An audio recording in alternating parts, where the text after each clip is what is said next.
होते हैं, उनको आराम की जरूरत पड़ती है, उनको इस तरह हटाना, डुप्लीकेट करना उचित नहीं है।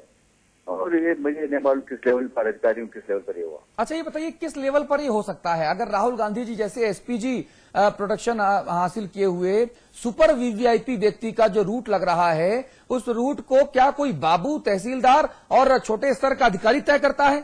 वो तो भाई गृह मंत्रालय स्तर पर तय होता है ना। सचिव स्तर के लोग रूट लगाते हैं ना, व्यवस्था बनाते हैं ना। नहीं, रूट तो लगाते हैं। मुझे आपने बताया कि आराम करने की जगह पे कुछ सिपाहियों को हटाया गया, उनको रखा गया। तो मुझे नहीं मालूम कि राहुल गांधी जी को ये बात मालूम होगी। क्योंकि अगर मालूम होती तो मुझे पूरा विश्वास होगा था, ऐसा मत करो, कोई दूसरे स्थान उनके लिए छाटा जा सकता था। और गौचर को मैं जानता हूँ, उस क्षेत्र के अंदर और भी स्थान है जहाँ पर उनको रखा जा सकता था। और जवानों को हटाकर अगर रखा था तो उनके लिए भी एक अच्छी कम्फर्टेबल जगह होनी चाहिए। लेकिन सामान्य तरीके से वीआईपी के आने से पहले ये सब व्यवस्था हो जाती है और किसी को हटाने की जरूरत नहीं होनी पड़ती है। लेकिन अगर हटाया गया है खंडूड़ी साहब, तो क्या कार्रवाई नहीं होनी चाहिए उन जिम्मेदार लोगों के खिलाफ? जरूर होनी चाहिए। जिस अधिकारी ने यूजेस करके अपना इनिशिएटिव लेके अपनी जरूरत समझ किया है, उन्होंने इन जवानों के साथ तो अन्याय किया, राहुल गांधी के साथ भी अन्याय किया है। जिनको इस प्रकार का बीच में उनको विवाद में फंसा दिया, ये ठीक नहीं है। जी प्रदीप टम्टा साहब, जी ये बात वाजिब लगती है कि अभी तक कार्रवाई किसी अधिकारी के खिलाफ नहीं हुई, और आज जब अजय चड्ढा साहब खुलासा कर रहे हैं तब हम और आप इस खबर को लेकर जनता जनार्दन के सामने हैं। क्या अब भी ईमानदारी से कार्रवाई नहीं होनी चाहिए? क्या नौजवानों की मौत का जिम्मेदार भले ही मौसम माना जा रहा हो प्रत्यक्ष तौर पर, लेकिन उनकी एकाग्रता भंग हुई क्योंकि उनको डिसलोकेट किया गया था, क्या आज भी हम ये ना माने? देखिए, वो अलग दो इशू अलग अलग चीजें। अब आपने खुद खंडूरी जी ने इस बात को कहा है, वो भी हमारे सीनियर राजनेता है उत्तराखंड के, कि ये जब कोई भी वीआईपी मूवमेंट करता है तो उनकी सारी चीजों का काम जो अधिकारी गण है, जो प्रशासनिक है, वो तय करते हैं। लीडर्स को इस बात की कोई जानकारी नहीं थी कि उनको किन परिस्थिति में कभी रोकना पड़ रहा है, रोक दिया जाए और किसी को हटाएगा। उनको क्या, वो अलग परिस्थिति है। जो अगर प्रशासनिक रूप से कोई फेलियर है तो उसको देखा जाना चाहिए। उसमें आईटीबी का टीजी ने कहा है, तो उनको ये भी खुलासा करना चाहिए था कि किन परिस्थितियों में कौन अधिकारी गण जिम्मेदार है, वो अलग चीज है। लेकिन उसमें आप उसको राहुल जी को इसके लिए रिस्पॉन्सिबल करें तो ये तो अच्छी बात ही नहीं है। इसको तो चीजों को आप क्या कहते हैं, तोड़ मड़ोड़ के पेश करना है ना कोई।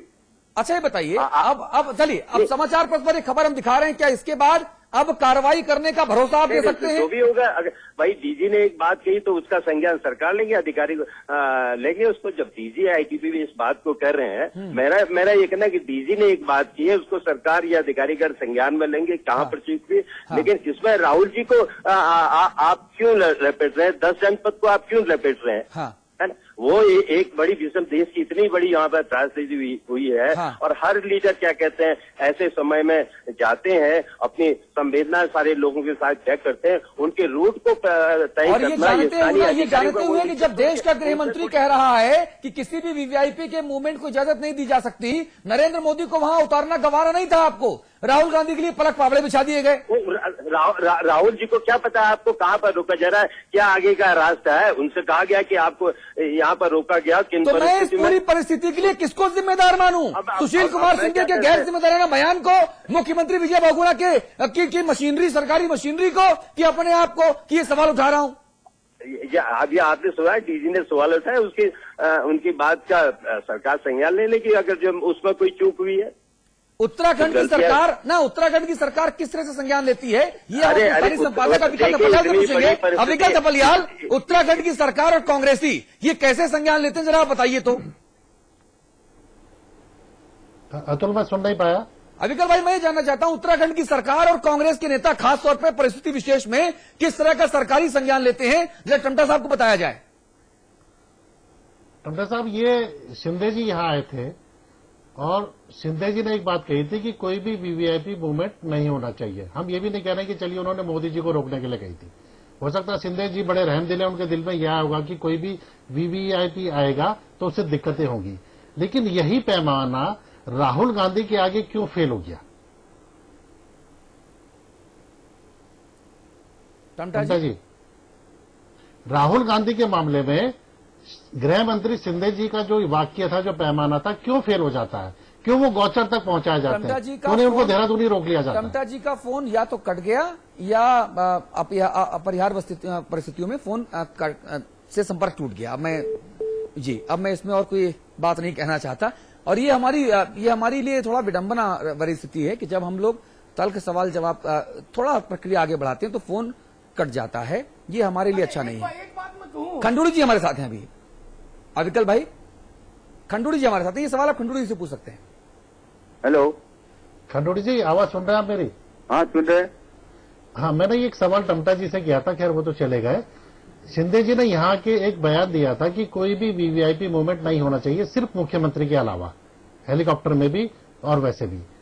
लेकिन राहुल गांधी के मामले में, हालांकि उस समय ये मोदी के दौरे से जोड़कर देखा गया कि मोदी जी को रोकने के लिए ये सब किया गया, लेकिन उसके बाद राहुल गांधी 9 दिन बाद आते हैं तो कोई भी जो उन्होंने बयान जारी किया था, जो उन्होंने एक लक्ष्मण रेखा खींची थी वीआईपी दौरों के लिए, वो सब टूट गई। नहीं, ये जो आप बात कर रहे हैं मुझे भी आश्चर्य है, क्योंकि जिस दिन नरेंद्र मोदी जी को वहाँ लैंड करने की इजाजत नहीं दी गई, मैं उनके साथ था, इजाजत नहीं दी गई वहाँ पास। और अगले दिन मैं उस क्षेत्र का सांसद लंबे समय से रहा हूँ और मैंने भी पूछा था कि क्या मैं सामान्य नागरिक की तरह से उस क्षेत्र का सांसद में आते मैं जा सकता हूँ, तो मुझे कहा कि नहीं, आदेश है कि किसी का भी हेलीकॉप्टर नहीं होगा और जो रिलीफ वर्क है उसमें व्यवधान पड़ता है। तो मैंने उसको मान लिया, ठीक है, मैं भी बाई रोड गया, बाई हेलीकॉप्टर नहीं गया, जाना चाहता था नहीं जा पाया। चलिए खंडूड़ी साहब बहुत धन्यवाद आपका। टमटा साहब बहुत शुक्रिया आपका। एक ब्रेक ले रहे हैं। राजीव महर्षि साहब हमारे साथ कांग्रेस की नुमाइंदगी करने के लिए जुड़ गए हैं। महर्षि साहब, मैं आपका बहुत देर से लालायित था विशेष स्वागत करने के लिए। हालांकि इस चर्चा के 36-37 मिनट बाद आपका ये स्वागत करने का सौभाग्य मुझे प्राप्त हुआ है। एक सवाल महर्षि जी के लिए छोड़ जाए ब्रेक में, ताकि वो मंथन कर ले। हाँ, वो फिर उसका उत्तर दे पाए। राहुल जी और दलित की झोपड़ी का बड़ा अनन्य रिश्ता है। कलावती लीलावती। हाँ, क्या अच्छा नहीं होता गौचर में किसी दलित की झोपड़ी में उनको आप रुकाते, उनको भी अच्छा लगता और ये समस्या भी नहीं आती, आईटीबीपी के जवानों का अपमान भी नहीं होता। कितना सुखद होता अगर आप लोग ये थोड़ी सी बुद्धिमानी कर जाते, किसी गरीब की दलित की झोपड़ी में रुका देते, फोटो भी खींचती और जय जयकार भी होती। ऐसा कोई घर मिला नहीं होगा ना जल्दबाजी में।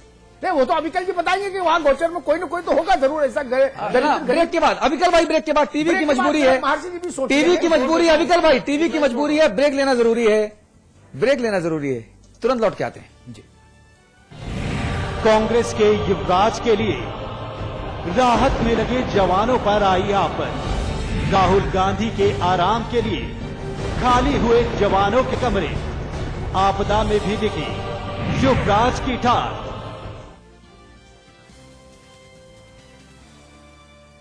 सिर दर्द से फट जाएगा। अजूबी लो। सर दर्द, बदन दर्द, दांत दर्द, जुकाम, अजूबी से आराम। अजूबी। आज ली क्या? And then interestingly,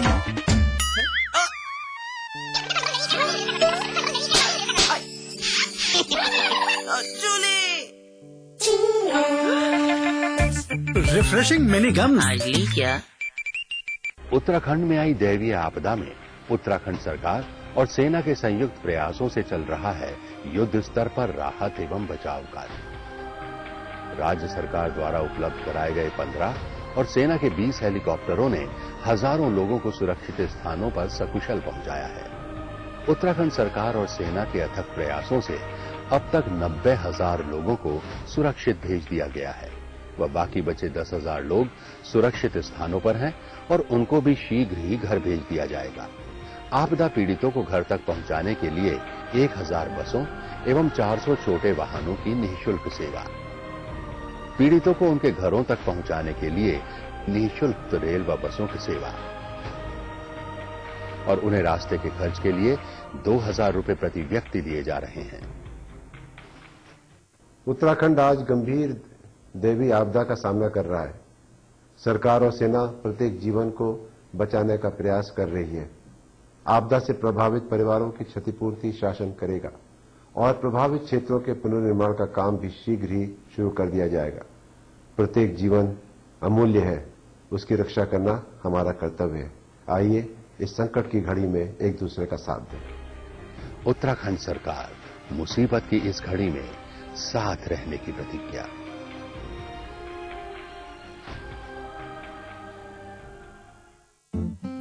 खोल दो इन खिड़कियों को, इन दरवाजों को, हाथों को फिर से हाथों में डालो। किसी को गुदगुदाओ, किसी को गोद उठाओ। दोस्ती करो, मोहब्बत करो। पास पास आओ, पास पास आओ, पास पास आओ। गले मिलो, आंख मिलाओ, किसी को अपना बनाओ। ताया ताई, मौसा मौसी, सबसे प्यार करो। पास पास आओ,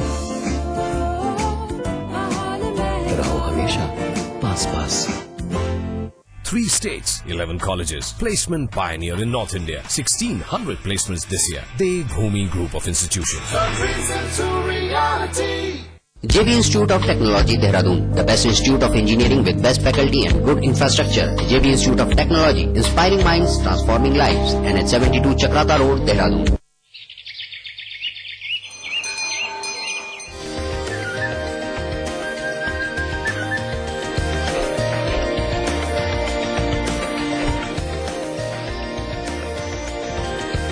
पेंटागन मॉल हरिद्वार, उत्तराखंड का सबसे बड़ा मॉल और मल्टीप्लेक्स निर्माता सुपरटेक। भैया द प्लान इज रेडी, यहाँ मेगा मॉल बनेगा, the biggest India ever seen.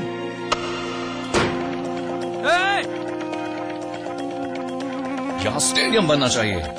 Charity के बारे में सोच रहे हैं, कल की सोच रहे हैं। कभी तो ऐसा ख्वाब देखिए जिसमें हजारों ख्वाब शामिल हैं। GR एंटरप्राइजेस की इंटरनेशनल स्टेडियम ने इस शहर के लोगों में गर्व की भावना और स्पोर्ट्स कल्चर को अद्भुत बढ़ावा दिया है। भैया ये तो हुई। GR enterprises shares have reached N all time high. जब दूसरों के ख्वाब पूरे करोगे ना, तो अपना कल बनते देखोगे।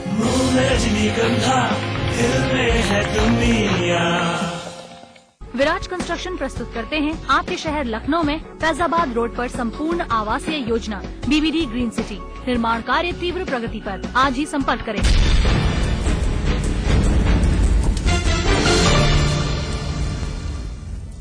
चलिए खबरों को आगे बढ़ते। राजीव महर्षि जी, ब्रेक पर जाने से पहले जो सवाल अमिताभ अग्निहोत्री जी ने किया था, विकल भाई कुछ आप कहना चाह रहे थे, पहले आप कह लीजिए फिर जवाब लूंगा।